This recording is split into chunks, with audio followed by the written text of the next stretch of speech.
वृंदावनेश्वरी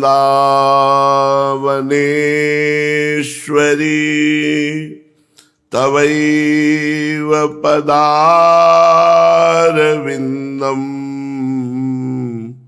प्रेमामृतैकमकरन्द रसौघपूर्णम् हृद्यर्पितं मधुपतेः स्मरतापमुग्रं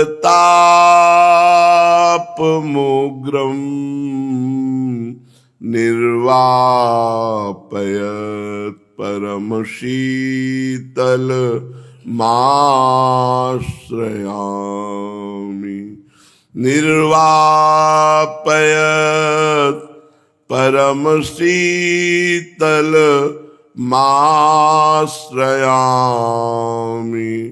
परमशीतलमाश्रयामि।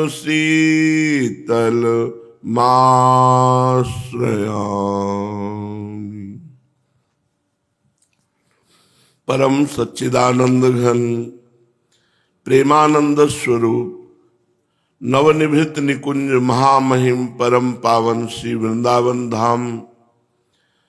वृंदावन धाम के लाड़िले युगल सरकार प्राणाराध्य प्राण प्रिय श्री प्रिया प्रीतम जू, समस्त सहचरी वृंद, खग मृग पशु पंछी तरुलता यमुना रस रानी रजरानी समस्त ब्रजवासी परिकर के चरणों में कोटिशाह प्रणाम, कोटिशाह नमन, नमस्कार। श्री प्रिया प्रीतम जू की कृपा से धाम निष्ठा जागृत होती है। धाम निष्ठ को सहज में भगवत प्राप्ति हो जाती है। धाम निष्ठ का कल्याण सहज में हो जाता है। धाम निष्ठ के हृदय में धामी के प्रति स्वाभाविक प्रीति होने लगती है।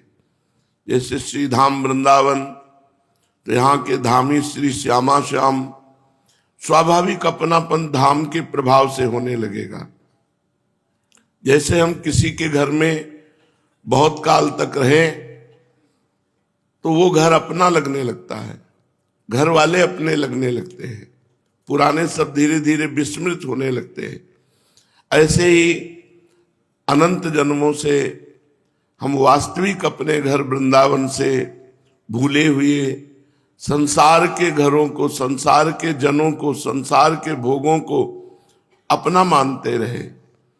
यदि हमें बहुत काल तक वृंदावन रहने को मिल जाए तो बिना साधना के धाम अपना घर लगने लगे और धामी प्रिया प्रीतम अपने घर वाले लगने लगे, बस हो गया काम।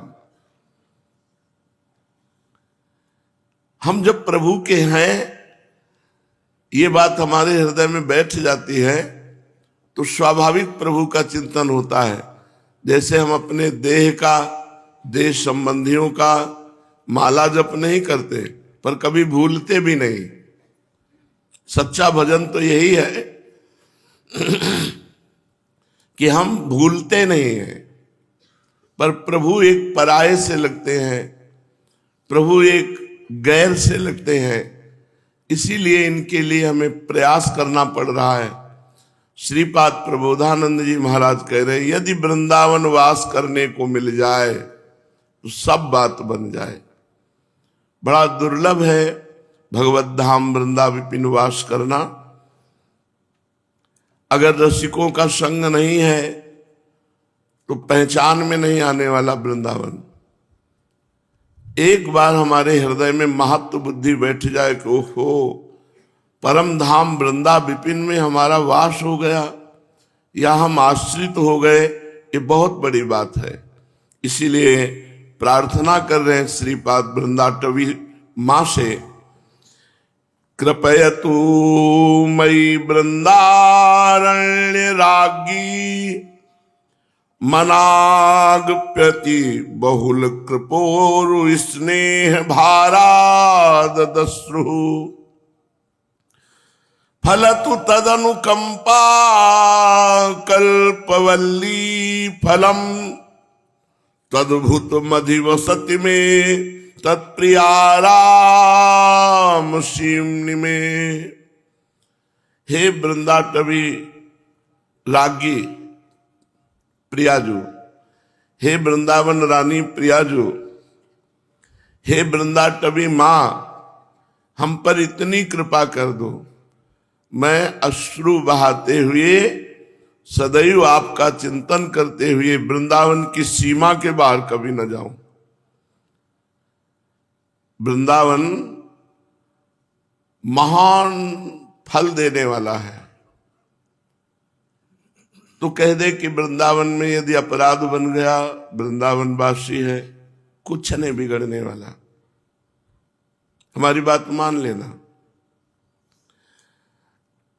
जब आप घर वाले बन के रहोगे ना तो अपराध नहीं लगेगा, और 2-4 दिन के लिए धाम का सेवन करने आओगे तो होश में रहो, अपराध न बनने पाए। यदि हमने जीवन ही दे दिया वृंदावन को, तो बहुत प्रकार से वृंदावन दुलार करता है और अपना प्रभाव और अपना स्वभाव जीव को देता है, उसके प्रभाव और स्वभाव की तरफ नहीं देखता है। वृंदावनी प्रभाव सुनो, अपनो ही गुण देत, अपनो ही गुण देत। इस बात पर ध्यान देना है। जैसे बालक मलिन को मात गोद भर लेत, मल लगाए हुए मलिन बालक है, दुनिया उसे मलिनता युक्त कहेगी, लेकिन मां उसे अपना बेटा कहेगी। मां को मलिनता नहीं बेटा दिखाई देता है, दुनिया को बेटा नहीं मलिनता दिखाई देती है। ऐसे ही हम उद्दंड हैं, कामी हैं, नीच हैं, पामर हैं, ये संसार देखेगा। वृंदावन देखेगा ये मेरा वासी है, बस बात बन गई। धाम मिल गया, सब बात बन गई।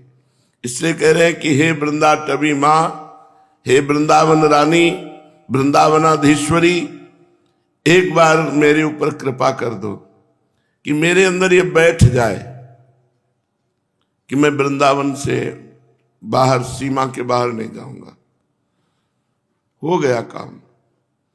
इतना तो बैठा लो, ना भजन बन पावे, ना साधना बन पावे, न कोई हमसे सेवा बन पा रही, तो पड़े रहो सीमा के अंदर। जिनको ये सौभाग्य मिल गया है वृंदावन वास का, बड़ा आश्चर्य होता है कृपा को देख करके। कहो कृपा ते कहा ना होई, क्या नहीं हो सकता कृपा से। यदि हमें वृंदावन रानी श्री किशोरी जी कृपा करके एक बात दे दे, क्या कि उनके प्रिय भवन, महल, कानन, वृंदावन की सीमा के बाहर न जाऊं, ऐसी मेरे को निष्ठा दे दे, ये उन्हीं की निष्ठा से होता है। बहुत बड़ी सिद्धि है ये, बहुत बड़ा लाभ है, और सबको लाभ ये मिल सकता है, पर सब कोई इस लाभ को चाहता नहीं है। नाना प्रकार के गांव घर में पड़े हुए दुख भोग रहे हैं, लेकिन श्रीधाम वृंदावन या भगवत भजन या भगवत प्राप्ति जो महासुखमय, रास्ता ही नहीं समझ में आता। माया अवसर ही नहीं देती भजन का, बस जीवन उनका व्यतीत हो गया। वो कभी भगवत नाम, भगवत धाम, भगवत लीला, भगवत कथा, उनको कोई मतलब नहीं। वासना ऐसी बांधे हुए है कि उपासना से कोई मतलब। ये तो पता नहीं कौन सी कृपा कब की उदय हो जाती है कि जीव को भगवत मार्ग मिल जाता है। तो कह रहे हम पर तो केवल इतनी कृपा करो महारानी जी, हे वृंदावन राज्ञी अर्थात वृंदावन रानी, वृंदावनाधीश्वरी श्यामाजू, और हे वृंदाटवी मां, हम तो केवल इतनी कृपा चाहते हैं कि हम पर इतनी कृपा कर दो कि अश्रु पुलकित भाव से मैं इस ठसक में रहूं कि मैं वृंदावन वासी हूं और वृंदावन की सीमा के बाहर कभी न जाऊं। अब बताओ इसमें तुम्हें क्या परेशानी? साधना नहीं कर सकते, भजन नहीं कर सकते, तो पड़े रहो वृंदावन में, पड़े रहो। और देश के बसत ही अधिक भजन जो होए, ई समतो पूजत नहीं वृंदावन रहे सोए। वृंदावन में जो पड़ा रहता है उसकी बराबरी बाहर का भजनानंदी नहीं कर सकता, ध्यान रखना। और देश के बसत ही घटत भजन की बात, और वृंदावन में स्वार्थो उलट भजन हो जाता। यहां स्वार्थ भी भजन माना जाता है। एक एक मिनट आपका परम पावन वृंदावन धाम में व्यतीत हो रहा है, इससे बड़ा भजन क्या हो सकता है। तेनाकारि समस्त एव भगवद धर्मोऽपि तेनाद्भुतः सर्वस्मात् पुरुषार्थतोऽपि परमः कश्चित् करस्थीकृतः तेनाधाय समस्त मूर्धनि पदम ब्रह्मादयस्तं नमन् त्या देहान्तमधार्येण वसतौ श्री वृंदावने निश्चयम्। तेनाकारि समस्त एव भगवत धर्मोपि तेनाद्भुतः, बड़ी अद्भुत महिमा है। जिसने ये नियम ले लिया, देहांत मधारी एन वसतौ श्री वृंदावने निश्चयम, जिसने निश्चय कर लिया कि ये देह मैंने वृंदावन धाम को दे दिया, बस अब अपनी देह में जितनी श्वासें हैं वृंदावन में व्यतीत होंगी, वृंदावन के बाहर नहीं। तो बोले तेनाकारि समस्त एव भगवत धर्मोपि तेनाद्भुता, उसने समस्त भगवत धर्मों का पालन कर लिया। तेनाकारि समस्त एव भगवत धर्मे तेनाद्भुता, जो भगवत धर्मों का फल है अद्भुत पदवी, वो उसको सहज प्राप्त हो जाएगी। केवल वृंदावन में शरीर रखने मात्र से। वृंदावन दुति पत्र की उपमा को कछु नाहि, कोटि कोटि बैकुंठ होते सम कहे न जाए। जिसने वृंदावन वास का निश्चय कर लिया मरण पर्यंत का, उसने सब भागवत धर्म कर लिए, करने की जरूरत नहीं। और समस्त पुरुषार्थ तोपि परमः कश्चित् करस्थीकृता, धर्म अर्थ काम मोक्ष और प्रेम पांचों पुरुषार्थ उसके हाथ में है, साधना से नहीं, वृंदावन वास का नियम ले लेने से। तेनाधाय समस्त मूर्धनि पदम ब्रह्मादयस्तम नमः, ब्रह्मादि बड़े बड़े देवता रोज उस महापुरुष को नमस्कार करते हैं जिसने अखंड वृंदावन वास का नियम ले लिया है। और समस्त सुख उसके माथे पर सवार हो जाते हैं, समस्त सुख उसके चिंतन करने मात्र से प्रकट हो जाते हैं, जो वृंदावन का आजीवन वास स्वीकार कर लेता। केवल आजीवन वास का फल वर्णन कर रहे हैं। समस्त भागवत धर्मों को उसने कर लिया, भागवत धर्मों का फल उसे प्राप्त हो गया। समस्त पुरुषार्थ उसने कर लिया, समस्त पुरुषार्थ उसके हाथ में है। ब्रह्मादि बड़े बड़े लोकपाल उस वृंदावनवासी को रोज प्रणाम करते हैं, और समस्त सुख उसके दिमाग में जो चिंतन होगा वही उसे प्राप्त हो जाएगा। तो बोले अगर वे सुखों का चिंतन करेगा, मानो लौकिक सुख का भी, और उसे प्राप्त हो गया, तो भगवत प्राप्ति नहीं होगी? नहीं, वो तो होगी। यही तो खास बात धाम की और साधना की अंतराय है। साधना में विषयों में फंस गए तो भ्रष्ट हो गए, और धाम में अगर विषय में भी हो तो यहाँ फिर स्वार्थ आपने भजन गए फिर वहां, यहां तुम्हें भजन नहीं छोड़ेगा।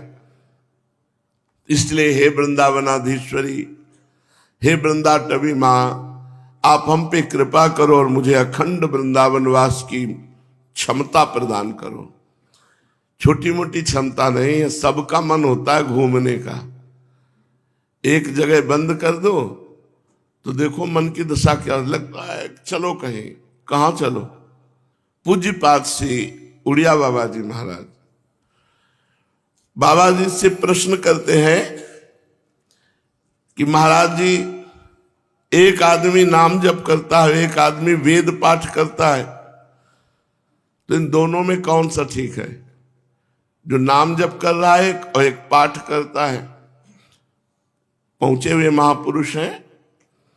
नाम जप करने वाले की वृत्ति तो नामाकार होगी, और नामाकार वृत्ति से होती भगवत प्राप्ति। और जो पाठ करता है वो कुछ क्षण पाठ करता है, उसका फल भले स्वर्ग मिल जाए लेकिन भगवत प्राप्ति नहीं होगी। वेद पाठ अधिक से अधिक स्वर्ग की प्राप्ति हो सकती है, क्योंकि थोड़ी देर पाठ हुआ, इसके बाद फिर विषयों का चिंतन, संसार का चिंतन। लेकिन जिसने नियम ले लिया है नाम जप का, वो नाम का ही चिंतन करता है, नाम का ही श्रवण करता है, नाम का ही गान करता है, तो उसकी नामाकार वृत्ति अर्थात भगवदाकार वृत्ति अर्थात भगवत प्राप्ति। पाठ लाभदायक है वो जो अपने इष्ट का गुणानुवाद है। श्रीमद चतुरासी जी, केवल चतुरासी जी का पाठ होता रहे तो छुट्टी 84 भ्रमंते निर्खय जुगल किशोर, इसमें स्वर्ग की प्राप्ति की बात नहीं है। इसमें 84 लाख योनियों से छूट करके निर्खय जुगल किशोर, निर्खय जुगल किशोर भोर अरुरैन न जाने, पिए रूप रस मत भयो कछु मन ही न आने, प्रेम लक्षणा भक्ति होए ही आनंदकारी, और वृंदावन वास सखी सुख के अधिकारी, कुंज महल की टहल सुख। यह है पाठ का फल चतुरासी जी के। 84 लाख योनियों से छूट जाना, प्रिया प्रीतम का दर्शन पाना, प्रिया प्रीतम की प्रेम लक्षणा भक्ति प्राप्त होना, और कुंज महल की सेवा सुख का अधिकार प्राप्त हो जाना, ये प्रिया प्रीतम अपने निजी हो जाना, ये चतुरासी जी के पाठ का फल है। तो एक नाम जप करता है, एक वेद पाठ करता है और पाठ करता है, तो बोले पाठ का फल स्वर्ग हो सकता है, लेकिन भगवत प्राप्ति केवल नहीं, क्योंकि निरंतर थोड़ी आप पाठ करोगे। निरंतर के लिए नाम जप है, नाम जप के बिना भगवत प्राप्ति असंभव। महाराज जी, आपका नाम सुनकर के आया हूं, मुझे क्या करना चाहिए जिससे मेरा इसी जन्म में कल्याण हो जाए, कृपा करके बताओ। बाबा तुम कुछ जपते हो? हां, एक माला गायत्री जप करता हूं। एक माला से क्या होगा? एक माला से कुछ नहीं होने वाला। कम से कम मेरी बात मानो, आज से 11 माला जप करो। 11 माला जप करो तो कुछ तुम्हारा हृदय पवित्र हो, तुम्हारे हृदय में कुछ अनुभूतियां आवे। महाराज, मेरे पास समय नहीं, क्योंकि मैं एक ब्राह्मण हूं और एक घर में रसोई बनाने का काम करता हूं, गरीब आदमी हूं, इतना समय नहीं कि मैं 11 माला जप कर सकूं। अच्छा, तो तुम गायत्री की एक माला जपो, लेकिन और समय कामकाज करते समय राधे श्याम तो बोल सकते हो। यदि तुम एक माला गायत्री और उठते बैठते काम करते हुए राधे श्याम बोलोगे, तो मंत्र से भी बढ़कर के अपार शक्ति नाम में है। इस राधे श्याम नाम का निरंतर जप करने से प्रिया प्रीतम का दर्शन हो जाता है, हो जाएगी भगवत प्राप्ति। देखो, जब तक किसी चीज का लोभ नहीं होता, तब तक उसे पाने और सुरक्षित करने की धुन सवार नहीं होती। तो इसी प्रकार जब तक तुम्हें भगवत प्राप्ति का लोभ नहीं होगा, तब तक नाम खूब जपने की और नाम बचाने की, रक्षा करने की, क्योंकि हमारा नाम जप रूपी धन कहीं चोर न चुरा ले जाए। काम क्रोध लोभ मोह मद मत्सर, नाम का लोभ होने पर स्वतः ही हर समय जप होने लगता है। फिर तो 1 मिनट भी व्यर्थ बात करना बुरा जान पड़ता है। जिस प्रकार धन के लोभी को 5 मिनट भी अपने व्यापार को छोड़ना अच्छा नहीं लगता, उसी प्रकार भगवान नाम लोभी को भी 5 मिनट व्यर्थ की बातें करना अच्छा नहीं लगता। मैं समझता हूं कि साधना में सबसे कठिन बात है निरंतर नाम जप। पूज्य बाबा कह रहे हैं, ज्ञान और ध्यान तो सब कोई कर सकता है, लेकिन एक नाम बहुत समय तक निरंतर जपना सबसे कठिन बात है। लोग ज्ञान की बातें तो रात दिन करते रहते हैं, परंतु उनके हृदय में परिवर्तन नहीं होता, क्योंकि नाम जप नहीं है। नाम जप करना सबसे कठिन साधना है। सब प्रकार की बातें छोड़कर निरंतर एक नाम एक मंत्र को कई घंटे तक जपते रहना तो साधारणतया ऐसा संभव है। अगर ऐसा कर ले गया तो असाधारण विलक्षण शक्ति उसमें जागृत हो जाएगी। ये पूरे जीवन में इन्हीं महापुरुषों के वचनों का प्रभाव रहा कि अन्य किसी साधनों की तरफ मन लुभाया ही नहीं। बस यही लगा निरंतर हर श्वास, हर मिनट, हर सेकेंड प्रभु के चिंतन में जाए। नाम मंत्र से भी बड़ा है, क्योंकि मंत्र जप का विधान है शास्त्र में। जब मंत्र जप करे तो तुम्हारे वस्त्र पवित्र होने चाहिए, शरीर पवित्र होना चाहिए, स्थान पवित्र होना चाहिए। ऐसा नहीं कि आप शौचालय में मंत्र जप सकते हो, लेकिन शौचालय में नाम जप कर सकते हो। नाम में विधि विधान की कोई आवश्यकता नहीं है। नाम लेत भव सिंधु सुखाही, करहु विचार सुजन मन माही। नाम की बड़ी महिमा है। आप कल्पना भी नहीं कर सकते कि आपके जीवन का कैसे परिवर्तन हो गया नाम जप से। आप जप करके देखिए। मैं सर्वथा सत्य कहता हूं, नाम जप करोगे तुम्हारा जीवन बहुत जल्दी सुखी हो जाएगा। जिसकी जिस नाम में निष्ठा हो उसको सबसे बड़ा समझे। जैसे कोई राम राम जपता है, गुरुजी ने राम राम दिया तो सबसे महिमाशाली राम नाम। किसी को शिव नाम मिला, सबसे महिमाशाली शिव नाम समझे। किसी को राधा, तो सबसे महिमाशाली राधा। अपने गुरु प्रदत्त नाम में सबसे बड़ी महिमा होनी चाहिए, इससे बढ़कर और कुछ नहीं है। तुम जिस समय कृष्ण नाम लिया उसी समय समझो तुम कृष्ण की गोद में बैठे हो।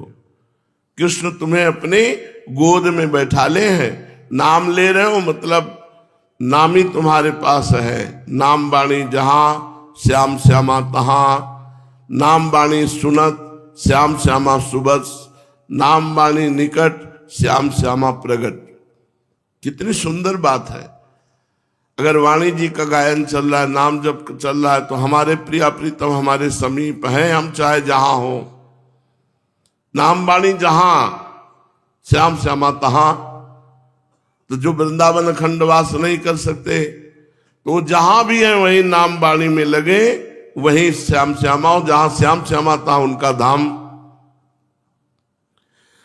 नाम के अभ्यास से धीरे धीरे पाप नष्ट होते, तब नाम मीठा लगने लगता है। जैसे पित्त का रोग हो, मिश्री खवावे तो कड़वी लगेगी, और वही मिश्री रोज नियम से अनुपात के अनुसार पावे तो पित्त का समन कर देगी और मिश्री मीठी लगने लगेगी। तो राधा नाम अमृत रस है, राधा नाम सुधा रसम। हमको क्यों सुधा रस नहीं लग रहा? क्योंकि जैसे पित्त बढ़ गया तो मिश्री मीठी नहीं लगती, ऐसे दुर्वासना बढ़ गई है। इसलिए राधा नाम हमें अमृत के समान होने पर भी मीठा नहीं लग रहा। बोले यही राधा नाम नियम से गान करते रहो, तुम्हारी दुर्वासना रूपी पित्त का समन हो जाएगा और राधा नाम रुचिकर, मीठा, अत्यंत आसक्ति हो जाएगी। जिस समय नाम का ध्यान करते हुए उपासक नाम जप करता है तो उसे दिव्य दिव्य महात्माओं के दर्शन, दिव्य दिव्य भगवत स्वरूपों के दर्शन, दिव्य अनुभव होने लगते। बंसीनाथ सुनाई दे रहा है, नूपुर ध्वनि सुनाई दे रही, प्रिया प्रीतम दिखाई, ये सब नाम से हो जाता है। भगवान के दर्शनों की चाह हो जाए नाम जापक में तो तत्काल भगवान दर्शन दे दें। विश्वास होने पर केवल नाम जप से भगवत साक्षात तत्व ज्ञान सब कुछ हो जाएगा। तुम जितना अधिक भजन करोगे उतना ही तुम्हारा हृदय भजन के प्रति आसक्त होता जाएगा, क्योंकि अनुभव होंगे आपको। धीरे धीरे भजन को बढ़ाते जाओ। काम करते हुए या बैठे हुए कोई अंतर नहीं पड़ना चाहिए। अभ्यास ऐसा कर लो, या बैठे हैं तो नाम जप चल रहा है, जैसे बैठे में चल रहा था वैसे क्रियावान होने पर भी नाम जप ना छूटे। यदि नाम जप में प्रेम हो गया तो घर छोड़कर एकांतवास करने की कोई आवश्यकता नहीं। जहां हो वहीं रहो, बस नाम में प्रीति कर लो। नाम में प्रीति नहीं हुई तो वन भी घर ही है, और नाम में प्रीति हो गई तो घर ही वन हो गया। चिंता की बात नहीं। भजन में कोई विघ्न कर सके ऐसी बात नहीं, हम स्वयं विघ्न पैदा करते हैं। हम बर्दाश्त कर लेते हैं विघ्नों को। हमारा भजन छूट करके प्रिया प्रीतम का चिंतन छूटकर विषय चिंतन हो, हम इसे बर्दाश्त कर रहे हैं इसलिए हो रहा है। अगर बर्दाश्त न करें तो कोई विघ्न नहीं आ सकता। इसलिए किसी विघ्न को बर्दाश्त मत करो। क्या चलेगा, भजन छूटा तो कोई बात नहीं। नहीं, ये अभ्यास की कमी, ये प्रमाद स्थिति है, इसको छोड़ो। भजन न छूटने पावे सब कार्य करते हुए, यही खास बात है। थोड़ी देर गुणानुवाद किया, थोड़ी देर सत्संग सुना, थोड़ी देर नाम जप किया, थोड़ी देर सेवा की। हमारा समय का ऐसा क्रम होना चाहिए कि हमारे पास खाली समय रहे ही ना। इससे तुम्हारा देखना आगे चलकर भजन में मन डूबने लगेगा। यदि गृहस्थ हो, मेहनत की कमाई है, तो साधु सेवा करते हुए भजन करो तो ज्यादा लाभ प्राप्त होगा। भगवान संतों के मुख से पाते हैं। भगवान संतों में प्रगट विराजमान रहते हैं, और भगवान ने प्रगट आदेश किया है, सातों सम्मोह में जग देखा, मोते अधिक संत कर लेखा। मेरे से भी अधिक संत को देखो, संत के प्रति भावना करो। भगवान स्वयं श्री राम जी सबरी मैया से कह रहे, सातों सम मोहिमय जग देखा। संपूर्ण संसार में भगवत भाव करो, लेकिन संतों को भगवान से बढ़कर मानो। है बड़ी कठिन बात। भगवान के समान मान ले तो बहुत बड़ी बात है, भगवान से बढ़कर संतों को मानने की बात कही गई। यदि कोई तुम्हें कर्मकांडी आचार वाला मिले तो बचना। अरे ऐसा नहीं होना चाहिए, ऐसा होना चाहिए, ये अपवित्रता, वो पवित्र, वो दिमाग भजन से हटाकर इसमें ऐसे लोगों का संग नहीं करना चाहिए। भगवत गुणानुवाद, भगवन नाम कीर्तन, भगवन नाम जप में किसी भी तरह की कोई रोक टोक नहीं है। कभी भी तुम मान लो अपवित्र भी हो और चतुरासी जी गा रहे हो तो कोई तुम्हें अपराध थोड़ी लगेगा, भगवत लीला गुणगान कर रहे हो। लेकिन अपवित्र हो तो मंत्र हो या वैदिक मंत्र, वो अपराध हो जाएगा। गाय दुहते समय, झाड़ू देते समय, घर के काम करते समय, या बाहर व्यापार नौकरी किसानी करते समय यदि नाम जप का अभ्यास कर लो तो सिद्ध संतों को जो गति प्राप्त होती है वही तुम्हें प्राप्त होगी। श्रीमद् भागवत महापुराण। महाराज निमि 9 योगीश्वरों से प्रश्न करते हैं कि महाराज, भगवान की माया सुनते हैं, बड़े बड़े मायावियों को मोहित कर लेती है। कोई उस माया को पहचान नहीं सकता कि ये माया है, और आप कहते हैं भक्त उस माया को देखता रहता है। माया भक्त को विचलित नहीं कर सकती, भ्रमित नहीं कर सकती। तो मैं ये जानना चाहता हूं कि भगवान की माया का स्वरूप क्या है। आप लोग कृपा करके बताइए। योगीश्वरों, मैं एक मनुष्य मृत्यु का शिकार हूं, कब मर जाऊं पता नहीं। संसार के तरह तरह के तापों ने मुझे बहुत दिनों से तपा रखा है। आप लोगों के मुख से जब ये भगवद वार्ता सुन रहे हैं तो हमारे तीनों ताप मिट रहे हैं। आप लोगों की वाणी सुनते सुनते मैं तृप्त नहीं हो रहा। आप कृपा करके बताइए माया का स्वरूप क्या है। अब तीसरे योगीश्वर अंतरिक्ष जी ने कहा, राजन, पहली बात है कि भगवान की माया का वर्णन ही नहीं किया जा सकता, क्योंकि वो अनिर्वचनीय है। भगवान की माया का वर्णन ही नहीं किया जा सकता क्योंकि वो अनिर्वचनीय है। आदि पुरुष परमात्मा जिस शक्ति से संपूर्ण भूतों के रूप में स्वयं बन जाते हैं, ध्यान दीजिए, जिस शक्ति का आवरण डाल करके स्वयं परमात्मा जीव रूप से खेल रहा है और उनके विषय भोग तथा मोक्ष की सिद्धि के लिए विषय भोग भी परमात्मा बना हुआ है, पर यह ज्ञान नहीं है, इसीलिए बाधक है। मोक्ष भी परमात्मा ही है, तो मृत्यु भी परमात्मा है, दुख भी परमात्मा है। जिसको सर्वात्म परमात्मा भाव हो जाता है वो माया मुक्त महापुरुष है। नहीं, भगवान माया का पर्दा ओढ़कर स्थूल शरीर, सूक्ष्म शरीर, कारण शरीर का स्वयं सच्चिदानंद पर ब्रह्म विराजमान है। वही माया से पंचभूत शरीर रचते हैं, देव मनुष्य आदि शरीर, और उसी में विराजमान होकर गुप्त हो जाते हैं। कहां कोई जान पा रहा है भगवान विराजमान है, और साक्षात श्री भगवान विराजमान है, दूसरा कोई नहीं।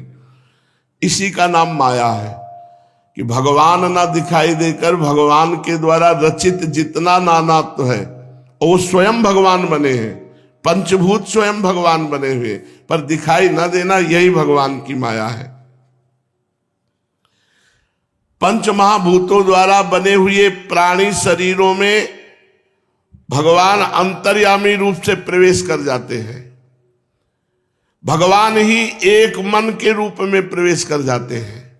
भगवान ही 5 ज्ञानेंद्रियां, 5 कर्मेंद्रियों के रूप में, और जीव इसी भोगों में, इन्हीं इंद्रियों से भोग भोग कर पूरा जीवन नष्ट कर देता। ये भगवान की माया है।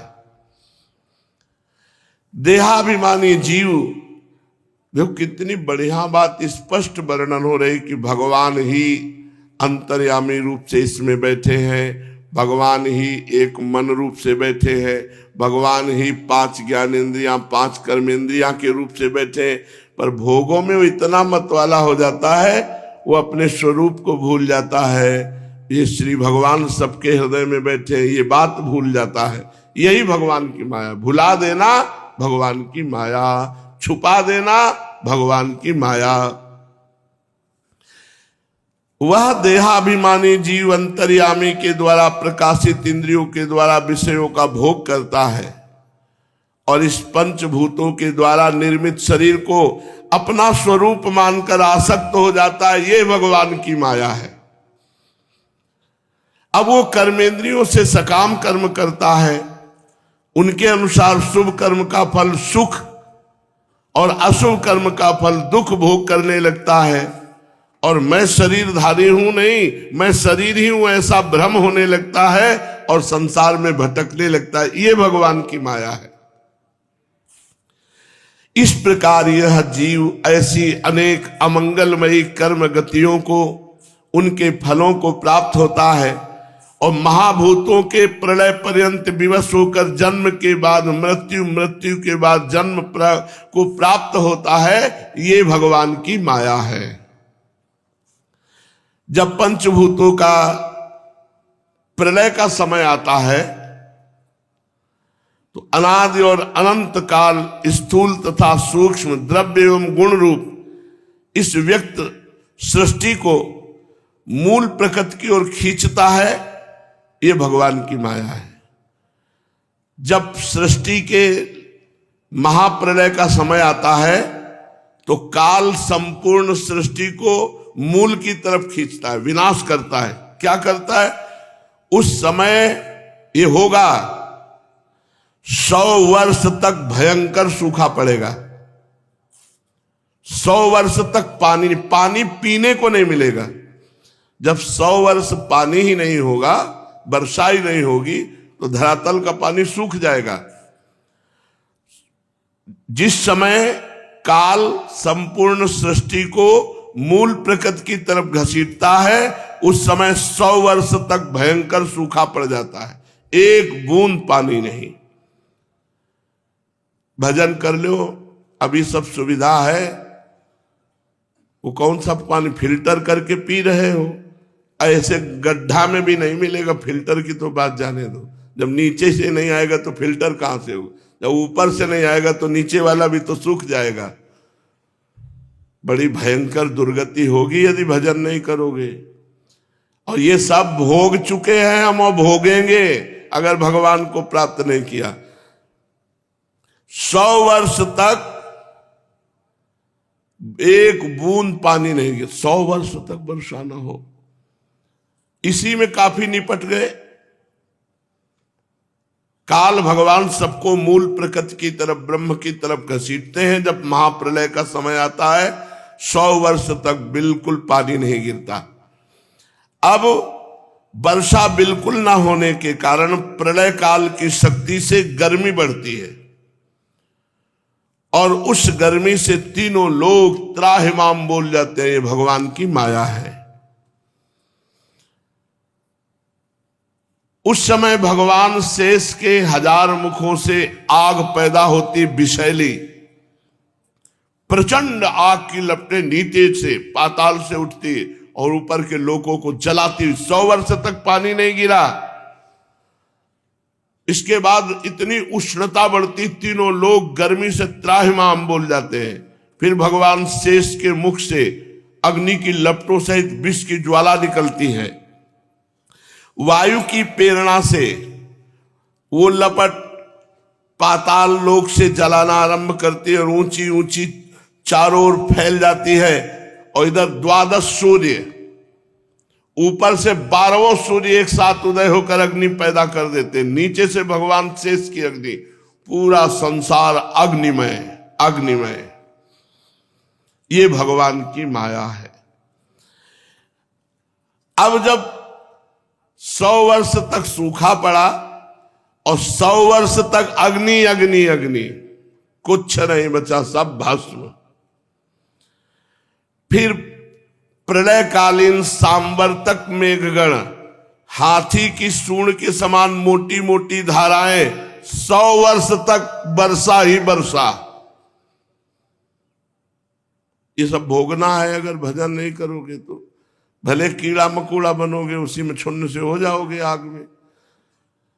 भजन कर लो, भगवत प्राप्ति कर लो, बहुत आवश्यक है। मानव देह में हो सकती है, अन्य देह में नहीं।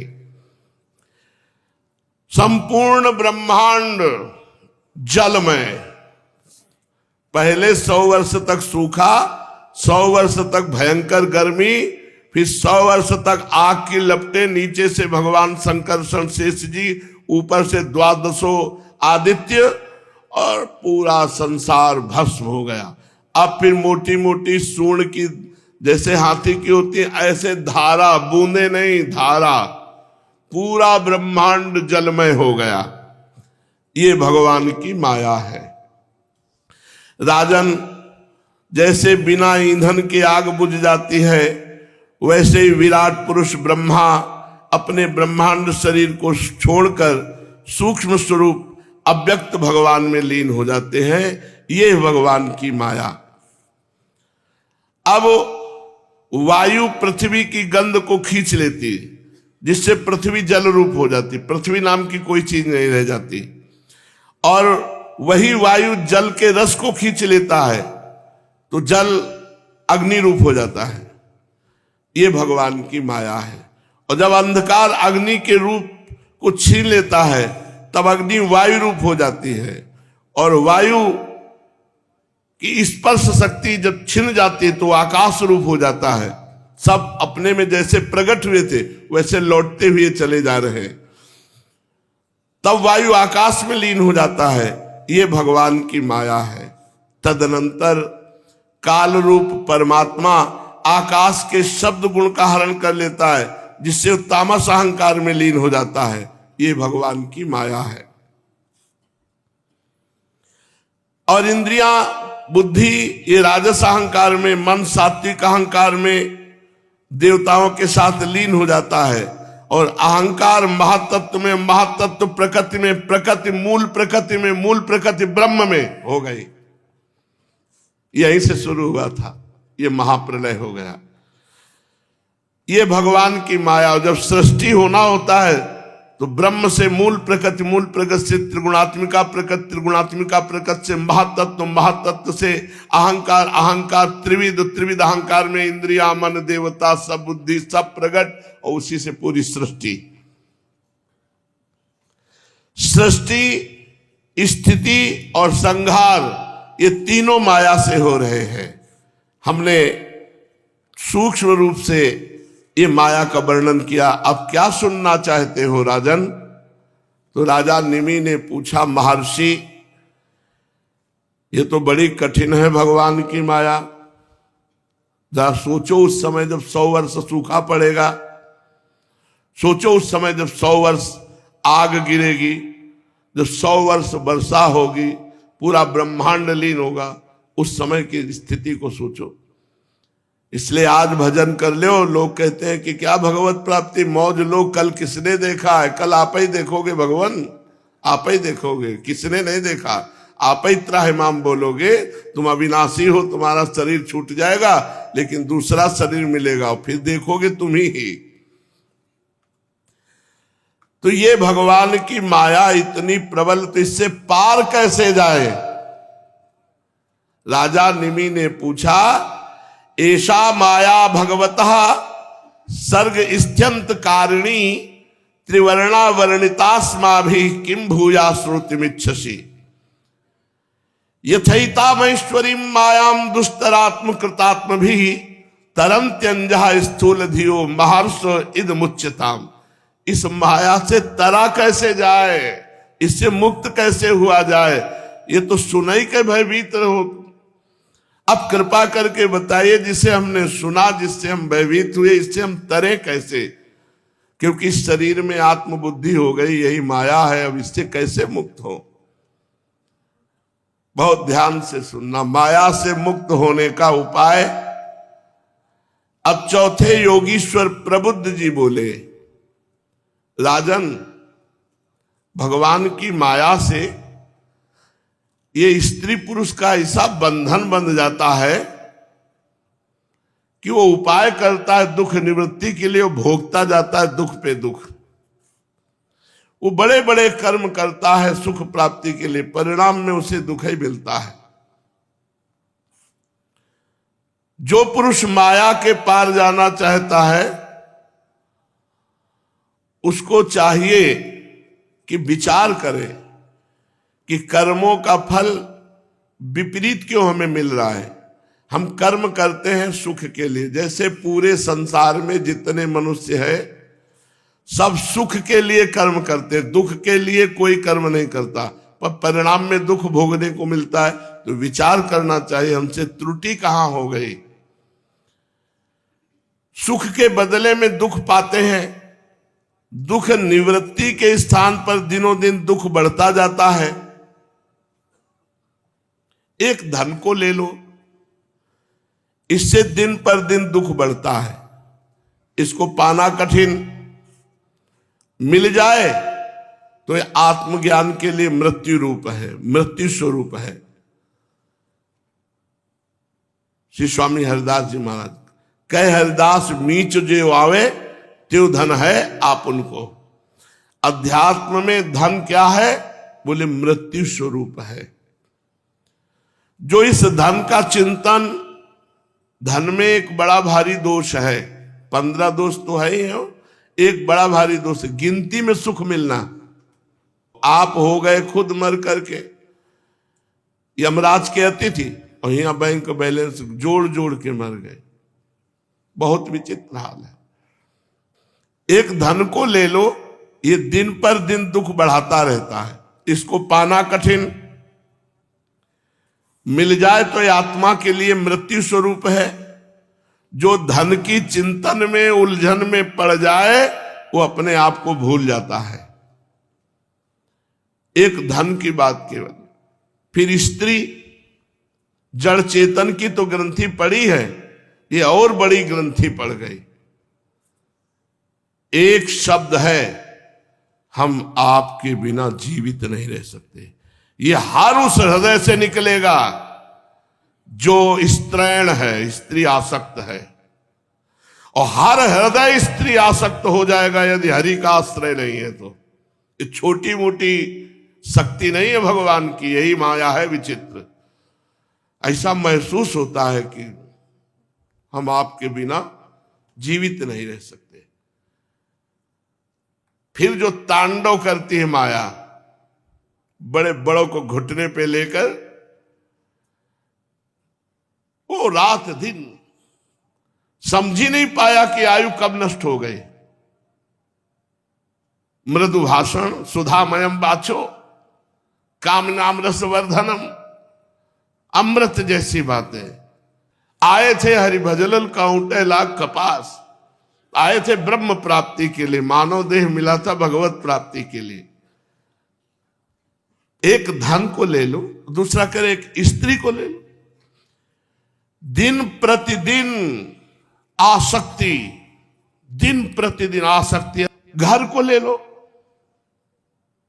एक परिवार के बड़े बूढ़े, तो उनको आइए आप वृंदावन वास कीजिए, आपकी सारी व्यवस्था। उनका एक एक ईंट हमारी मेहनत से लगी हुई इस घर में, इसी में मरेंगे। तो हम कहा उनको और बता देना, मर के छिपकली बनेंगे और इसी दीवार में छिपके घूमेंगे। घर को ले लो, पुत्र को ले लो, स्वजन संबंधी रिश्ते नातेदार, ये सब नाशवान, इतना जोर का बंधन भगवान की माया का कि इन सब की प्राप्ति हो जाने पर भी उसको याद नहीं आता कि मेरा प्रधान कर्तव्य था कि मैं जाऊंगा भगवान का भजन करके अपने को मुक्त करूंगा। जब मां के गर्भ में था और भयानक कष्ट भोग रहा था, उस समय भगवान ने जब उसे ज्ञान दिया तो जीव ने भगवान से वादा किया कि एक बार मुझे मां के गर्भ से बाहर कर दो प्रभु, मैं जाके आपका ऐसा भजन करूंगा कि दोबारा गर्भ में नाव पर वो आकर भूमि परत भा ढाबर पानी, तिम जीवई माया लपटानी। वो फिर भूल गया भगवान को, ये हो जाए ये हो जाए, वो सब हो गया फिर भी भूल गया और अपने को अविनाशी मानने लगा शरीर को। भला बताओ क्या सुख शांति मिल सकती है? एवं लोकम परम विद्या नश्वरम कर्म निर्मितम सातुल्यातिशयध्वंसम यथा मंडलवर्तिनाम। ये तो हुई इस लोक की बात। ऐसे ही परलोक में भी है, स्वर्ग आदि लोक में एक विमान मिलता है, अप्सरा मिलती, भोग सामग्री मिलती, भोगो। पुण्य क्षीण हुआ पुनः मृत्यु लोक में। वही तुम्हारे विमान के पास से घंटी बजती हुई दूसरा विमान गया जो तुमसे सर्वश्रेष्ठ है, तुमसे श्रेष्ठ अप्सरा है, वो देख देख के जल रहा है। और स्वर्ग में पहुंचने वाले को एक माला पहना दी जाती है, जब उसका पतन का समय आता है माला कुम्हलाने लगती, भयंकर कष्ट, ना विमान साथ, ना वो अप्सरा साथ, ना भोग सामग्री साथ। तो जैसे इस लोक में वैसे परलोक में भी। इसलिए जो भगवत प्राप्ति करना चाहता है उसे लोक और परलोक दोनों के भोगों से वैराग्य चाहिए। और नाम जापक को जब भगवत भजन की लगन लगती है तो ब्रह्मादि के भोग सब विषम लागत ताई, नारायण ब्रज चंद की लगन लगी है जाए। ब्रह्मा आदि के भोगों से भी वैराग्य हो जाता है। बहुत कठिन है, शब्द कह दिया केवल ब्रह्मा आदि के भोगों से वैराग्य। अरे मर्त्य लोक के, जब इनको क्रॉस करे मर्त्य लोक के, कोई भोग उसे आसक्त न कर पाए, तब स्वर्गिक, फिर महालोक, जनलोक, तपलोक, ब्रह्मलोक। 100 रुपया में तो ईमान डिगाए हुए हैं, तो करोड़ रुपया कहां से आवे? जब साधारण मर्त्य भोगों में हमारी स्थिति गिर गई तो फिर दिव्य भोग कहां से आए? एक थे सुंद उपसुंद, ये एक साथ पैदा हुए थे, दोनों सगे भाई। अगर ये चलेंगे तो एक साथ, बोलेंगे तो एक साथ, खाएंगे तो एक साथ, हंसेंगे तो एक साथ, खेलेंगे तो एक साथ, दिनचर्या होगी तो एक साथ। तो तपस्या एक साथ की, और ऐसी भयंकर तपस्या की कि भगवान ब्रह्मा जी प्रकट हुए। ब्रह्मा जी ने कहा वरदान मांगो, तो बोले अमरत्व। ये अमरत्व इसलिए मांगते हैं कि मैं अमर हो जाऊं, सबको मार डालूं, राक्षस स्वभाव। ब्रह्मा जी ने कहा अमरत्व तो नहीं दे सकते। तब उन्होंने विचार किया कि हम दोनों भाइयों में तनिक कभी बैर होता नहीं, तो उनका हम मरे तो आपस में ही मरे दोनों भाई, अन्यथा न मरे। ब्रह्मा जी ने हाँ कहा तो राक्षसों ने समझा कि हमने ब्रह्मा जी को ठग लिया, क्योंकि हम दोनों में कभी बैर होगा नहीं। और ऐसा ही था, बहुत प्यार था, एक साथ पैदा हुए, एक साथ जो चेष्टा हो एक साथ। आप दिग्विजयी योद्धा की तरह गौशालाओं का नाश करना, संतों के आश्रमों को उजाड़ना, धर्म स्थानों को नष्ट कर देना, हाहाकार मचा दिया। ब्रह्मा जी के पास देवताओं ने प्रार्थना की कि महाराज आपसे वरदान पाने के कारण ये मरेंगे तो आपस में ही, और आपस में कभी मर ही नहीं सकते क्योंकि इतना प्यार है इनका। तो अब ये त्रिभुवन में अमर है, अब इनको कोई मार नहीं सकता, मरेंगे तो आपस में ही, और आपस में इतना प्यार है, मर सकते नहीं, और ये त्रिभुवन को मारे डाल रहे हैं, आप कृपा करो कोई उपाय। तो एक अप्सरा की रचना की, तिल भर देखने को मिल जाए अगर उसका शरीर तो वहीं आसक्त हो जाए, इसलिए उसका नाम रखा तिलोत्तमा। अप्सरा प्रकट भई, प्रणाम किया, महाराज आदेश करो। बोले इन दोनों भाइयों में बहुत प्रियता है, इन दोनों को मारना, ये आपस ही में मरेंगे, इनको मार के आ जाओ। बोले प्रभु ये तो बहुत छोटी बात है, अभी गई अभी आई। ब्रह्मा जी इसको प्रणाम करके तिलोत्तमा गई, ये दोनों भाई मतवाले होकर के दिग्विजयी योद्धा, कोई इनको परास्त कर सकता नहीं था। ये बैठे थे, नृत्य गान हो रहा था, इतने में एक गेंद गिरा के उनके सामने दोनों भाइयों की, और दोनों की दृष्टि गई तो देखा तिलोत्तमा। अरे जिसका एक तिल देख ले, ब्रह्मलोक की अप्सरा है। अब दोनों चले, एक ने जाकर दाहिना हाथ पकड़ा, एक ने बायां। छोटे ने कहा बड़े ये तुम्हारी बेटी के समान है, तुम ऐसे। बड़े ने कहा धूर्तता नहीं, तुम्हारी मां के समान है क्योंकि तुम्हारी भाभी है। और दोनों की तरफ देख के मुस्कुरा दिया। मुस्कुराहट ही भगवान की माया है। शुंद उपशुंद, उनकी बात बढ़ती गई और दोनों की तरफ मुस्कुरा देता कि मानो हम दोनों की हैं, निपट लो तुम। थोड़ी देर में गर्मी गर्मा हुई। बोले इसी से पूछ लेते हैं किसकी है। तो तिलोत्तमा ने मुस्कुराकर कहा महावीरों, मैं तो आपकी सेवा में आई हूं, पर मैं उसी की सेवा में रहूंगी जो एक पर विजयी होगा। अब ये आप निश्चय कर लो कि दोनों में विजयी कौन होंगे। भयंकर युद्ध हुआ, दोनों मारे गए। तिलोत्तमा लौट के ब्रह्मलोक गई, बोले महाराज काम हो गया।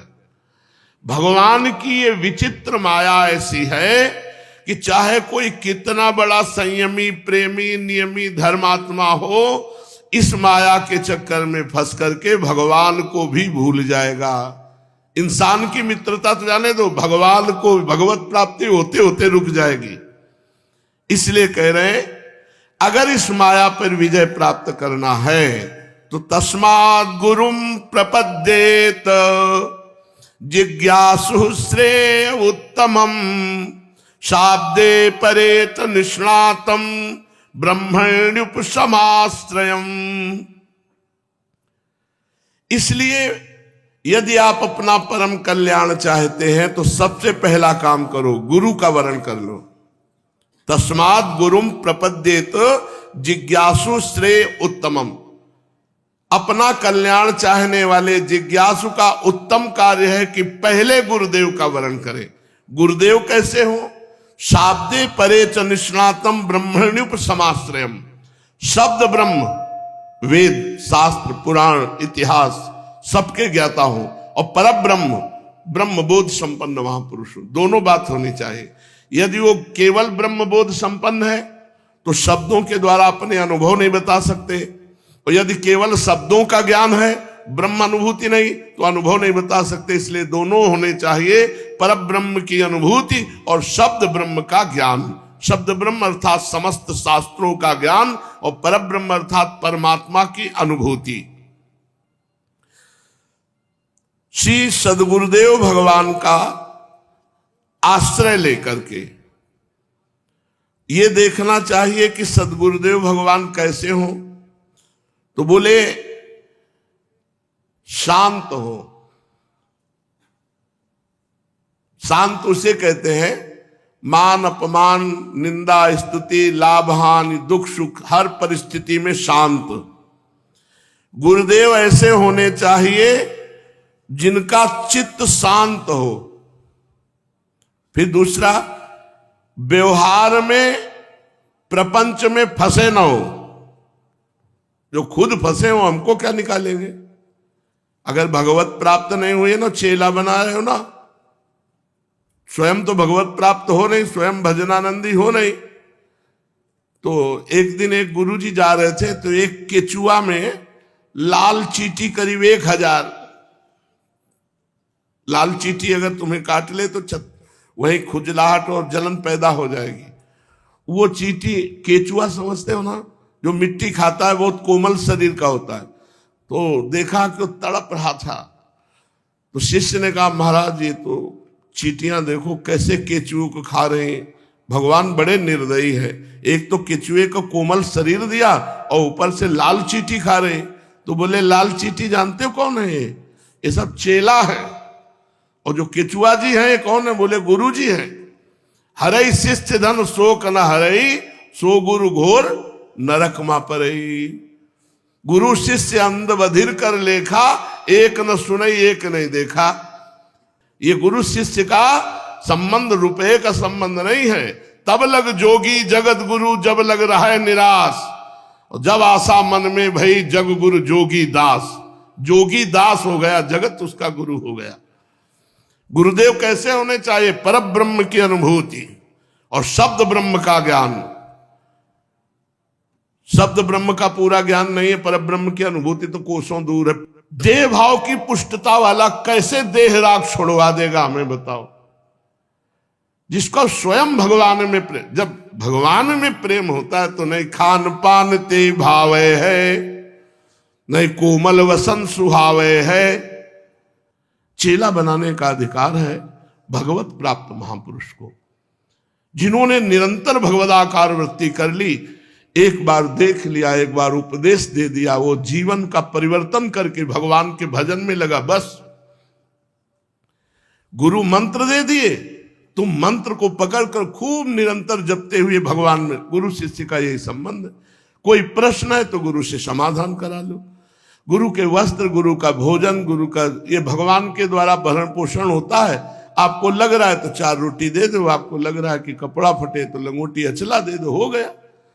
ये भजन का संबंध है, ये व्यवहार वाला संबंध नहीं है। तो बोले गुरु कैसे होने चाहिए? बोले व्यवहार प्रपंच से उपरत होने चाहिए। उपरत व्यवहार प्रपंच से कोई मतलब नहीं, केवल भगवत चर्चा, केवल भगवान से मतलब। परब्रह्म की अनुभूति, अपना काम हो जाना चाहिए। और साथ में जिसका हाथ पकड़े उसका बेड़ा पार होना चाहिए। अगर वो आज्ञा पालन नहीं करता तो वो भोगेगा, पर आपका जिम्मेवारी है। अब गुरु बना लेने का मतलब है उसने अपने आप को आपको समर्पित कर दिया, अब उसका सारा भार आपके ऊपर है। हमने शास्त्रों में स्वयं तो नहीं पढ़ा, लेकिन शास्त्रों के ज्ञाता एक से सुना। अगर शिष्य पाप करे और आपका गुरु शिष्य का संबंध, आपने उसे डांटा नहीं, आपने उसको दंड नहीं दिया, तो आपको उस पाप का फल भोगना पड़ेगा।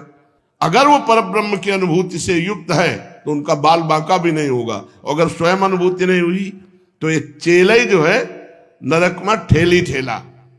पक्का समझो, ये कोई खिलवाड़ नहीं है। आजकल इसे बहुत बड़ा व्यापार बना लिया गया है गुरु शिष्य के संबंध को, जो बहुत हानिकारक है।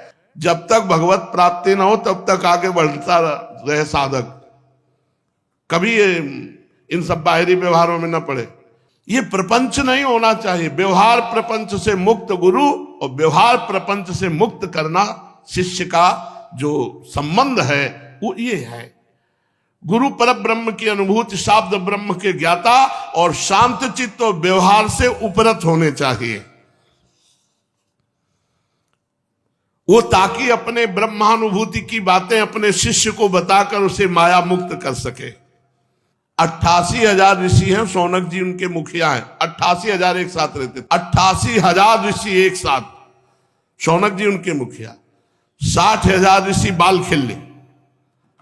बालखिल्य ऋषि 60,000 एक साथ रहते, 60,000।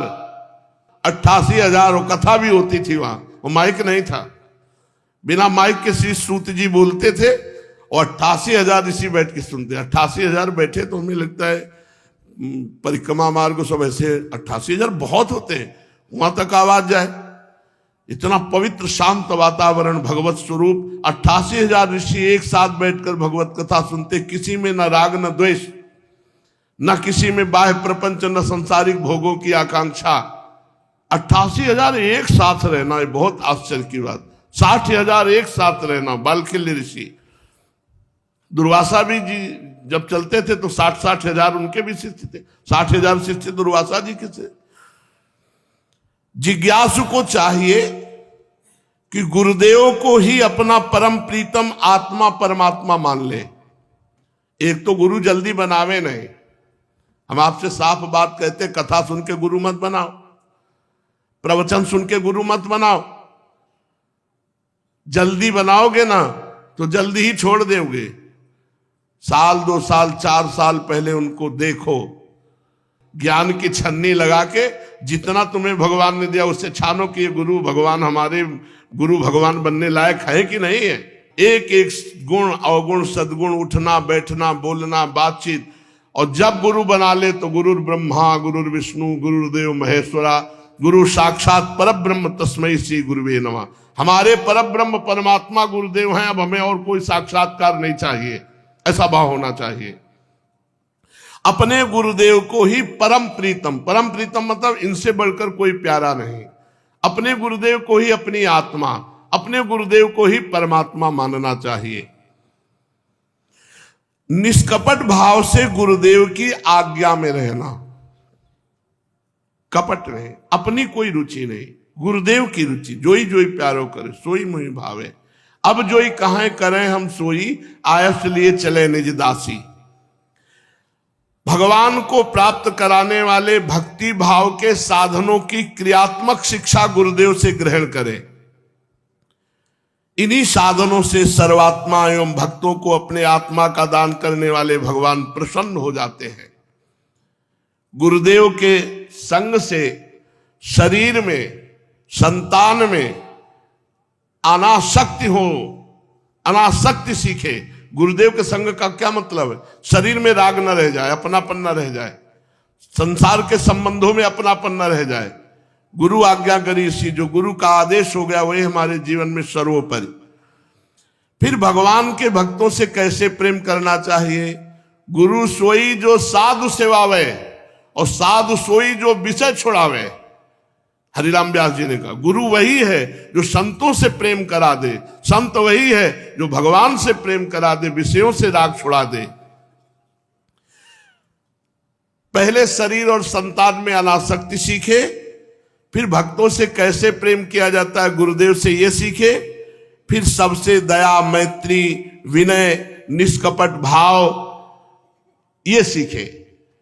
मिट्टी जलादि से बाह्य शरीर की पवित्रता, छल कपट के त्याग से भीतर की पवित्रता, अपने धर्म का अनुष्ठान, सहन शक्ति, ये गुरुदेव से सीखे। बड़ा सुंदर प्रसंग है, जल्दी जल्दी में रस नहीं आएगा, इसलिए शेष चर्चा आगे। श्री राधा वल्लभ लाल की।